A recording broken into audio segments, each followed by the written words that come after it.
नमस्कार आप सभी को। इस YouTube प्लेटफॉर्म पर आप सभी का हार्दिक स्वागत है। आज हम बात करने जा रहे हैं वेल्डिंग के बारे में। वेल्डिंग्स क्या है? ऑटोमोबाइल के क्षेत्र में वेल्डिंग का बहुत बड़ा योगदान है। अक्सर हम देखते हैं कि गाड़ियों की डेंटिंग पेंटिंग के लिए या कई प्रकार के उसमें जोड़ लगाने के लिए वेल्डिंग की आवश्यकता पड़ती है। ये जो वेल्डिंग पार्ट्स है, ये पार्ट्स किसका है, इसके बारे में हम जानकारी लेंगे आज। तो आज जो हम बात कर रहे हैं वो बात कर रहे हैं वेल्डिंग की।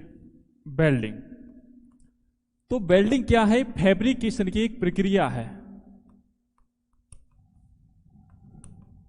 फैब्रिकेशन की एक प्रक्रिया है। अब बात आती है कि फैब्रिकेशन क्या होता है।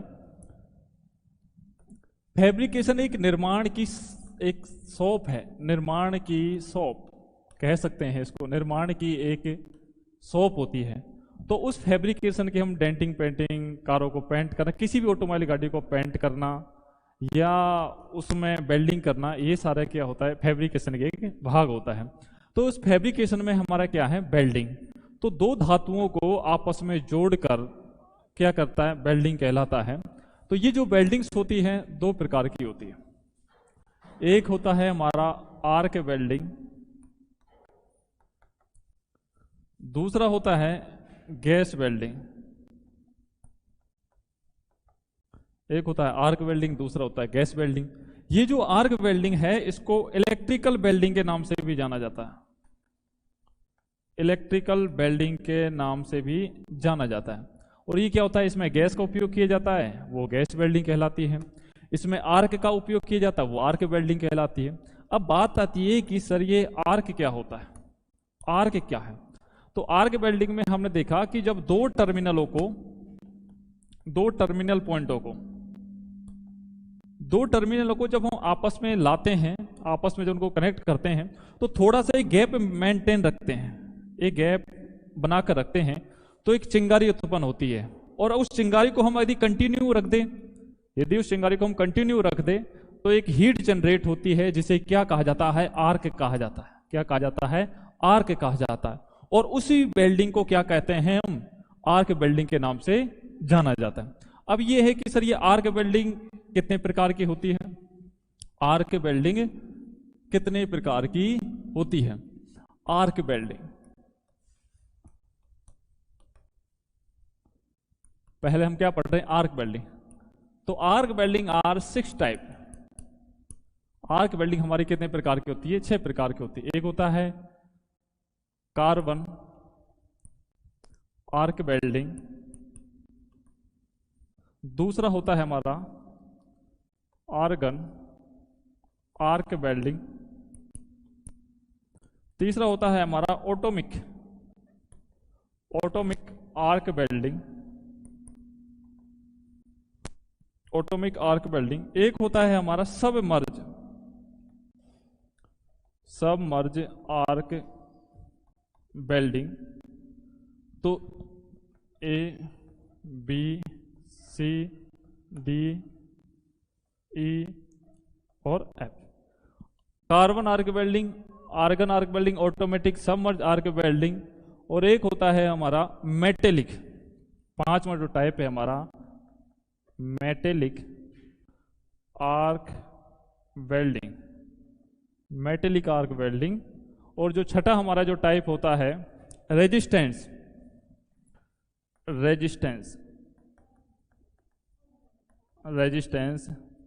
Arc welding. तो जो हमारी जो आर्क वेल्डिंग होती है 6 प्रकार की होती है। Carbon arc welding, argon arc welding, automatic arc welding, submerge arc welding, metallic और रेजिस्टेंस वेल्डिंग। दूसरी जो हम बात कर रहे थे, दूसरी किसकी? गैस वेल्डिंग की। किसके बारे में बात कर रहे थे हम? गैस वेल्डिंग की। तो ये जो गैस वेल्डिंग होती है 2 प्रकार की होती है। एक होता है हेट्रोजीनियस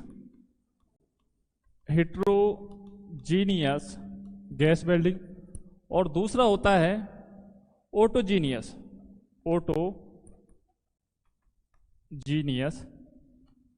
गैस वेल्डिंग। तो ये जो हमारी 2 टाइप से होगी। एक होता है हमारा गैस वेल्डिंग, दूसरा होता है हमारा आर्क वेल्डिंग। तो अब हम आगे जो चर्चा करेंगे वो करेंगे वेल्डिंग के जो प्रिंसिपल्स क्या होते हैं, कौन कौन से इसके अंदर इक्विपमेंट लगाए जाते हैं, टूल्स एंड एसेसरीज लगाई जाती है। अब जो हम बात करने जा रहे हैं वो है वेल्डिंग के में आने वाले टूल। तो वेल्डिंग में सबसे इंपॉर्टेंट एक चीज होती है ट्रांसफॉर्मर। ट्रांसफॉर्मर ये आपने बहुत खूब पढ़ा होगा ट्रांसफर, क्योंकि हमें क्या होता है कि वोल्टेज की आवश्यकता होती है, कम करंट की आवश्यकता होती है, ज़्यादा वोल्टेज की आवश्यकता होती है। तो एक ऐसी इलेक्ट्रिक एक डिवाइस होती है जिसे हम क्या कहते हैं, ट्रांसफर कहते हैं। अब ये जो ट्रांसफर चाहे आर्क वेल्डिंग हो चाहे गैस वेल्डिंग हो, सब के अंदर उपयोग किए जाते हैं। तो इस ट्रांसफार्मर में क्या होता है, हमारा main part primary winding, primary winding. दूसरा होता है हमारा सेकेंडरी वाइंडिंग। तीसरा हमारा होता है रेक्टिफायर प्लेट, रेक्टिफायर प्लेट। और चौथा होता है हमारा रेजिस्टेंस, रेजिस्टेंस। और पांचवा होता है हमारा केबल्स, केबल्स। तो हमें क्या हुआ, वेल्डिंग के समय एक ऐसी डिवाइस की आवश्यकता हुई जिसमें कम वोल्टेज और अधिक करंट की आवश्यकता होती है, या वोल्टेज हमें ज़्यादा चाहिए कम करंट की आवश्यकता होता है। तो स्टेप डाउन स्टेप अप, तो ये जो अपचाई और उच्चाई आपने पढ़ा होगा, ये जो ट्रांसफार्मर होते हैं। अब इस ट्रांसफार्मर में पहला क्या है, हमारा जो पार्ट्स होता है प्राइमरी वाइंडिंग। जो मेन सप्लाई दी जाती है, मेन सप्लाई जो दी जाती है वो किसके माध्यम से दी जाती है, वो प्राइमरी वाइंडिंग से के द्वारा दी जाती है। इसमें क्या होता है, सिलिकॉन की प्लेटें होती है, सिलिकॉन की प्लेटें को काटकर ट्रांसफार्मर बनाया जाता है। दूसरा क्या होता है, जब इलेक्ट्रॉन इससे हाई जंप करके इस सेकेंडरी वाइंडिंग पर जाते हैं, जो हमारा जो करंट जाता है बाहर की ओर जाता है, किसके माध्यम से जाता है, सेकेंडरी वाइंडिंग के माध्यम से जाता है। तीसरी जो इंपॉर्टेंट क्या है, हमारा रेक्टिफायर प्लेट है। हमें ये बात जानते हैं कि ट्रांसफॉर्मर हमारा डीसी करंट पर काम करता है। किस करंट पर काम करता है, डीसी करंट पर काम करता है। और जो हमें करंट रिसीव हो रहा है, करंट हमें प्राप्त हो रहा है, वो एसी करंट होता है। ये एसी मतलब अल्टरनेटिव, और डीसी मतलब डायरेक्ट करंट, डायरेक्ट करंट। तो इस एसी करंट को डीसी करंट में परिवर्तित करने का जो काम करता है वो क्या होता है, रेक्टिफायर प्लेट होती है। तो एसी करंट को डीसी करंट में परिवर्तित जो करने का जो काम करता है वो क्या होती है, रेक्टिफायर प्लेट होती है। ये क्वेश्चन कई बार पूछा भी जाता है कि एसी करंट को डीसी करंट में बदलने के लिए जो युक्ति है वो क्या होती है, रेक्टिफायर प्लेट होती है। दूसरा क्या होता है, रेजिस्टेंस होता है। दूसरा हमारा क्या है, रेजिस्टेंस होता है, रेजिस्टेंस। अब आपने देखा होगा कि ट्रांसफार्मर के ऊपर एक हैंडल, इस तरह का एक हैंडल लगा होता है, उससे हम वोल्टेज को कम या ज्यादा कर सकते हैं। तो वो क्या होता है, रेजिस्टेंस होता है, प्रतिरोध होता है। प्रतिरोध के माध्यम से हम उसको कम या ज्यादा कर सकते हैं। दूसरा क्या होता है, हमारा केबल्स होता है। इसमें दो प्रकार की केबल, एक तो मेन केबल काम आती है, और दूसरा क्या होती है, हमारी अर्थ वाली। तो एक का इसका क्या कलर कैसा होता है, एक रेड कलर की होती है, और एक दूसरी कौन सी होती है, ब्लैक कलर की होती है। तो ये तो क्या हमारे एक ट्रांसफार्मर के बारे में बातें थी।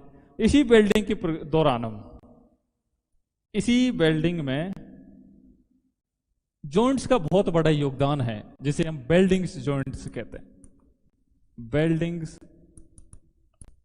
जॉइंट्स कहते हैं।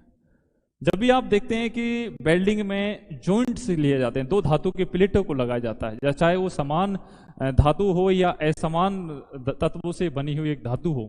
तो इसमें जो वेल्डिंग्स जो जॉइंट्स हैं, वो हमारे जो वेल्डिंग्स जॉइंट्स होते हैं 5 प्रकार के होते हैं। कौन कौन सा होता है, बट जॉइंट, कौन सा होता है, बंट जॉइंट्स। दूसरा होता है लैप जॉइंट्स। तीसरा होता है हमारा टी जॉइंट। एक होता है हमारा कॉर्नर, कॉर्नर, कॉर्नर जॉइंट। 1 2 3 4 और 5। तो जो हमारा 5वां जॉइंट्स होता है एज जॉइंट, ए जी जॉइंट। अब इसके बारे में हम बात करते हैं कि जॉइंट्स कौन से होते हैं। बट जॉइंट क्या होता है, ये दो धातु की प्लेटें होती हैं, आपने इनको इस तरह से लगाया और यहाँ पे वेल्डिंग किया, तो ये जो जॉइंट बना बट जॉइंट होता है। तो जॉइंट्स में जो सबसे सिंपल जॉइंट्स होता है हमारा बट जॉइंट होता है। दूसरा क्या है हमारा लैप जॉइंट। लैप का मतलब ओवरलैप, मतलब एक दूसरे का। यदि एक प्लेट को मैं इस तरह, एक प्लेट है ये है, और दूसरी प्लेट को इस तरह रखूं, तो यहां पर जो वेल्ड की जाती है अंगूठे इस वाले स्थान पर, ये क्या होता है, लैप जॉइंट कहता है। तो मान लो सपोज करो ये यहां तक की प्लेट है, दूसरा इस क्या कर रहा हूं, इसके ओवर कर रहा हूं, ओवरलैप कर रहा हूं, तो यहां पे जो वेल्ड की जाती है वो क्या कहलाती है, लैप जॉइंट कहलाता है। तीसरा जो हमारा जॉइंट्स है इस प्रकार का टी जॉइंट, ये दो धातु होगी, दो धातु की प्लेट होगी, मतलब ये 90 डिग्री पर जो इस प्रकार की जो प्लेट होती है, तो वो कौन सा जॉइंट होता है, टी जॉइंट होता है। टी जॉइंट का उपयोग ज्यादातर है पुल बनाने के अंदर किया जाता है। एक होता है हमारा कॉर्नर जॉइंट, इसमें क्या होता है, कॉर्नर जॉइंट में किनारे जॉइंट किए जाते हैं। क्या किए जाते हैं, अगर मैं यहां से इसको बेल्ड करता हूं और इस तरह से इसका किनारा करता हूं, तो ये जो जॉइंट्स बनता है ये क्या होता है, कॉर्नर जॉइंट होता है। एक होता है हमारा एज जॉइंट, इसमें क्या होता है कि दोनों प्लेटों के मध्य के किनारों को आपस में जोड़ दिया जाता है। अगर इसका मैं डायग्राम बनाऊं तो इस तरह से इसका क्या होता है, डायग्राम बनता है। तो यहां पर जो जॉइंट किया जाता है इसको, ये वाला, तो ये क्या हो गया, हमारा एज जॉइंट हो गया। तो ये क्या होते हैं, हमारे प्रकार के 5 प्रकार के जॉइंट्स होते हैं। अगला हम बात करेंगे आज किसके बारे में, फ्लेक्स के बारे में। अगला एक हमारा बहुत ही इंपॉर्टेंट है वेल्डिंग की प्रक्रिया के दौरान, फ्लेक्स क्या होता है। फ्लेक्स क्या है, फ्लेक्स बहुत इंपॉर्टेंट है। तो फ्लेक्स क्या है, अक्सर हमने ये देखा होगा कि जब हम धातुओं को वेल्ड करते हैं, धातुओं को वेल्ड करते हैं तो धातुएं पिघल जाती हैं और कुछ निश्चित समय बाद वो अपने आप जम भी जाती है। तो फ्लेक्स क्या काम होता है, फ्लेक्स क्या है, तो फ्लेक्स एक केमिकल कंपाउंड है। फ्लेक्स क्या है, एक केमिकल कंपाउंड है, एक पाउडर जैसा ही होता है। ये क्या करता है, जब धातुएं पिघलती हैं तो पिघलने पर धातुएं ऑक्सीजन के साथ क्रिया करके, धातुएं क्या करती हैं, पिघलने पर ऑक्सीजन के साथ क्रिया करके धातु ऑक्साइड बनाती है। क्या बनाती है, धातु ऑक्साइड बनाती है। अब ये जो धातु ऑक्साइड बना है, इसकी प्रॉपर्टी, जो गुणधर्म है इसका, गुणधर्म या हम कह सकते हैं प्रॉपर्टी, इस धातु ऑक्साइड की प्रॉपर्टी इस धातुओं से बिल्कुल अलग होती है, और बिल्कुल अलग हो जाने से फिर हमारी वेल्ड नहीं होगी। तो ये क्या करता है फ्लक्स, जब धातुएं पिघलती है तो उनको ऑक्सीजन के साथ क्रिया करने से रोकता है। दूसरा क्या काम करता है कि धातुओं को पिघलने में मदद करता है, और जब धातुएं पिघलती है तो उनको क्या करना, ठंडा करने में भी मदद करता है। ये किसका काम होता है, फ्लक्स का काम होता है।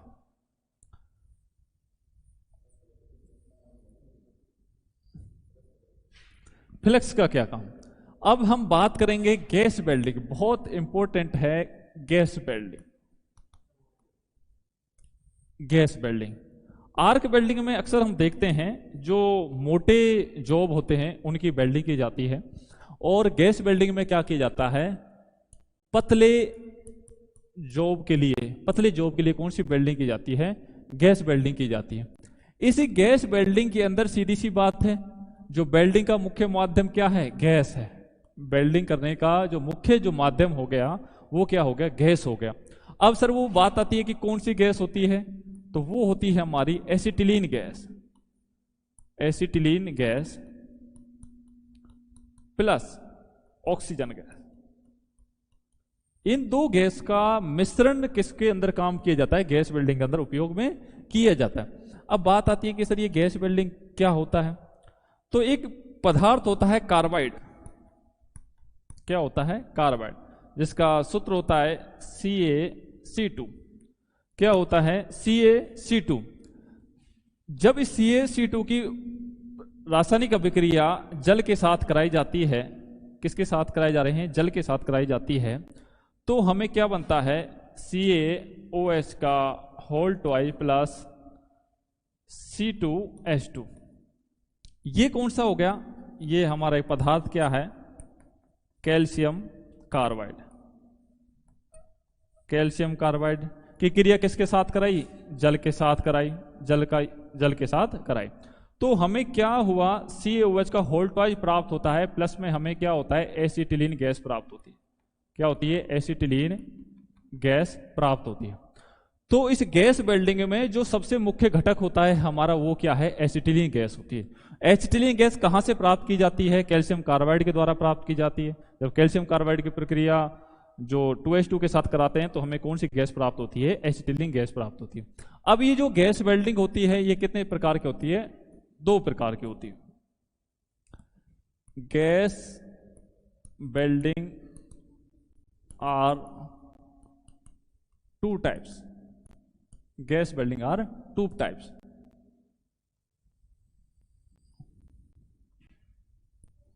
कौन कौन सी होती है? एक होता है हमारा high pressure gas welding, high pressure gas welding. दूसरा हमारा क्या होता है? Low pressure gas welding. High pressure जो गैस, अब इनमें डिफरेंस क्या है? पहला डिफरेंस ये है, हाई प्रेशर जो गैस वेल्डिंग की जाती है मोटे जॉब के लिए की जाती है। किसके लिए की जाती है? मोटे जॉब के लिए की जाती है। और जो लो प्रेशर गैस वेल्डिंग है किसके लिए की जाती है? पतले जॉब के लिए की जाती है।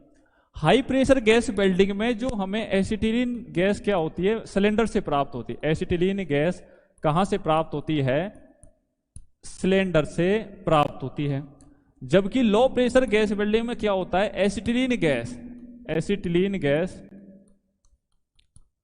बनाई जाती है। क्या होता है? एसिटिलीन गैस बनाई जाती है। तीसरा क्या होता है? हाई प्रेशर गैस वेल्डिंग का जो प्रेशर का मान होता है, गैस के जो प्रेशर का मान होता है वो होता है 15 kgF प्रति सेंटीमीटर स्क्वायर। लो प्रेशर गैस वेल्डिंग का जो मान होता है 1 kgF प्रति सेंटीमीटर स्क्वायर होता है। चौथा डिफरेंस क्या है? हाई प्रेशर गैस वेल्डिंग में हाई प्रेशर बिलो पाइप का उपयोग किया जाता है। किसका? हाई प्रेशर बिलो पाइप का उपयोग किया जाता है। बिलो पाइप गैस वेल्डिंग में क्या होता है? बिलो पाइप का उपयोग किया जाता है। जब हाई प्रेशर में तो हाई प्रेशर में, और लो प्रेशर में क्या होता है? लो प्रेशर बिलो पाइप का उपयोग किया जाता है। पांचवा हमारा डिफरेंस क्या होता है?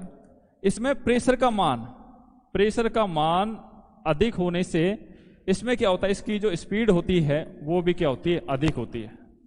क्या होती है? अधिक होती है। इसमें क्या होगा? स्पीड क्या होगी इसकी? कम होती है। छठा क्या होता है? हाई प्रेशर गैस वेल्डिंग में काम करना क्या होता है? आसान होता है। काम करना क्या होता है हमारा? आसान होता है। इसलिए क्या होता है? इसमें दुर्घटना होने की संभावना भी क्या होती है? एक्सीडेंटल जो केस होते हैं वो इसमें क्या है? कम होता है। एक्सीडेंट की संभावना भी क्या होती है? ज्यादा होती है। इसमें काम करना क्या होता है? थोड़ा डिफिकल्ट होता है। क्या होता है? डिफिकल्ट होता है। और इसमें क्या होता है? एक्सीडेंटल जो केस होते हैं वो उनकी भी जो रेशो होता है वो क्या होता है? मैक्सिमम होता है, अधिक होता है।